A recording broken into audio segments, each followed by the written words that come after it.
Kalau kondisi di Malaysia sendiri, kebijakan pemerintahnya selain itu apa, Prof? Malaysia, saya rasakan itu Malaysia itu cukup siap ya, artinya kebijakan yang diambil itu memang sudah dipikirkan secara matang.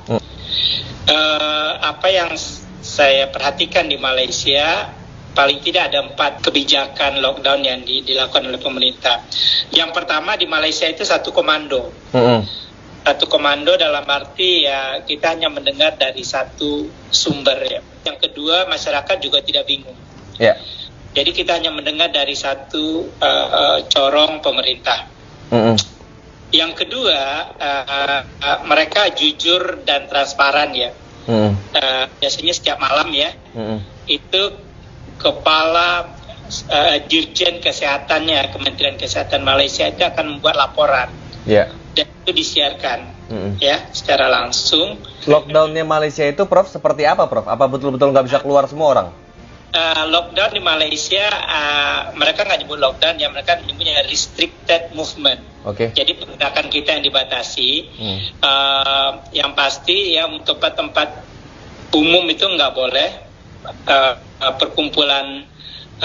Mereka nyebut ngumpul-ngumpul ramai-ramai, bahkan masjid pun harus ditutup segala macam. Yang kedua, hanya keperluan-keperluan mendesak ya, kebutuhan utama yang dibolehkan, dan itu hanya satu orang kepala keluarga. Hampir tidak adalah kita mendengar orang kekurangan makanan ya, kekurangan makanan. Bahkan mahasiswa yang terpaksa tinggal di asrama dan sudah tidak bisa keluar, itu disediakan makanan. Ya. Dan ini bukan hanya tugas dari pemerintah. Disediakan oleh pemerintah? Ya. Wow. Jadi makanan ya. Prof, kan gini, Prof. Kalau misalnya kondisi lockdown itu kan biasanya diimbangi dengan orang-orang pekerja sektor informal itu jadi nggak bekerja ya. Otomatis penghasilan mereka nggak ada, itu kan, Prof. Nah itu pemerintah ada semacam kayak tunjangan ke mereka nggak, atau ke seluruh rakyatnya? Kebijakan mereka menyebutnya kebijakan prihatin Malaysia 2020. Atau sebenarnya ini lebih kurang paket insentif ekonomi di waktu COVID-19. Ya.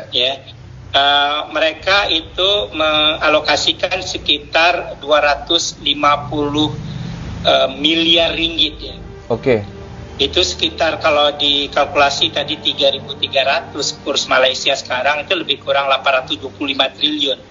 825 triliun? 5 triliun ya. Masya Allah.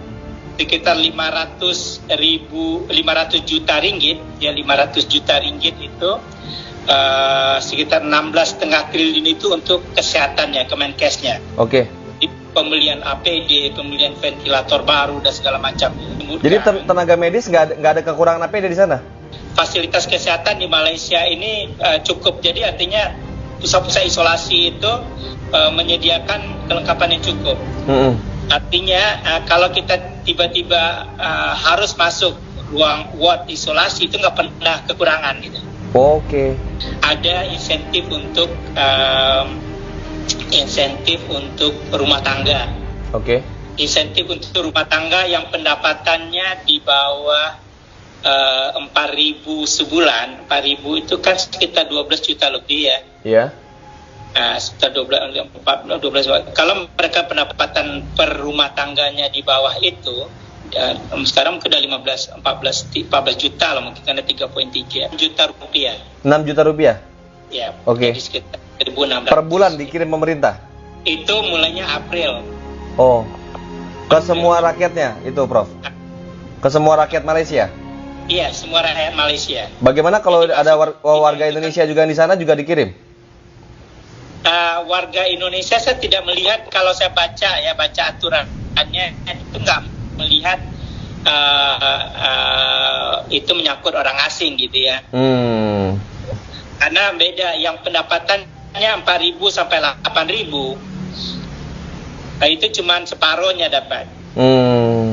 800 ringgit, sekitar jutaan ya. Yang kedua, ada allowance atau tunjangan untuk pekerja tentara, custom dan segala macam yang terpaksa harus kerja ekstra ya. Ada lagi allowance khas sebulan 600 ringgit, sekitar 2 juta untuk dokter dan para medis. Oh, tambahan Tambahan ini. tentara, polisi, tenaga medis gitu ya? Iya. Oh, ada Polisi, tambahan juga. sukarelawan juga ada, kan ada yang Termasuk sukarelawan juga? Iya, karena di sini disebut kalau sukarelawan, polis rela, ini sukarelawan ya, dapat 200 ringgit ya, 600. Oh, termasuk security itu, Prof? Iya, iya ini. Oh. Kalau lagi misalnya ada moratorium ya, apa yang pembayaran ke bank itu ditangguhkan 6 bulan. Oh ya? Kreditnya? Iya, kredit. Semua kredit? Otomatis, dan itu dijamin oleh pemerintah. Oke. Dari misalnya kredit rumah, kredit kendaraan ya, lewatkan 6 bulan pembayarannya. Ditangguhkan ya, Bu? Ditangguhkan 6 bulan. Menarik banget ya, Prof? Iya, ada lagi nih bantuan kepada seorang mahasiswa.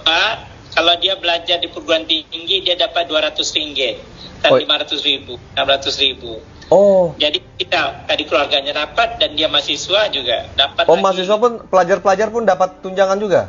Iya, ini yang pelajar pengajian tinggi, artinya mahasiswa perguruan tinggi. Ya. Oke, iya. Oke, terus gini Prof. Kondisi ekonomi di sana gimana, Prof? Kalau ekonomi ya terus terang ya kita merasa ada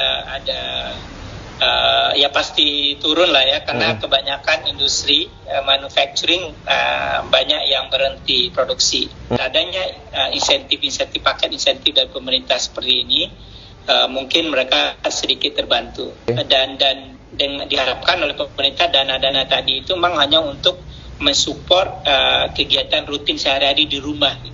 Karena untuk sementara kita nggak perlu mikirin bill, bahkan bill internet juga diskon ya. Bill internet, bill listrik itu diskon semua. Semua jenis listrik, mau yang berapapun wattnya, kilowattnya? Iya. Di sini nggak ada beda-bedanya, listrik itu nggak pakai kayak di Indonesia, ada beda-bedanya di sini. Oke, Indonesia juga ada diskon, tapi untuk yang kalangan menengah ke bawahnya aja gitu. Nggak, di sini sama. Oh. Dapat diskon, internet gratis untuk berapa bulan. Oh ya? Internet juga, Prof? Gratis. Oke. Banyak banget lah rincian insentif buat rakyatnya gitu, Prof ya. Jadi totalnya 825 triliun rupiah. Wow. Itu hampir sepertiganya APBN Indonesia itu, Prof.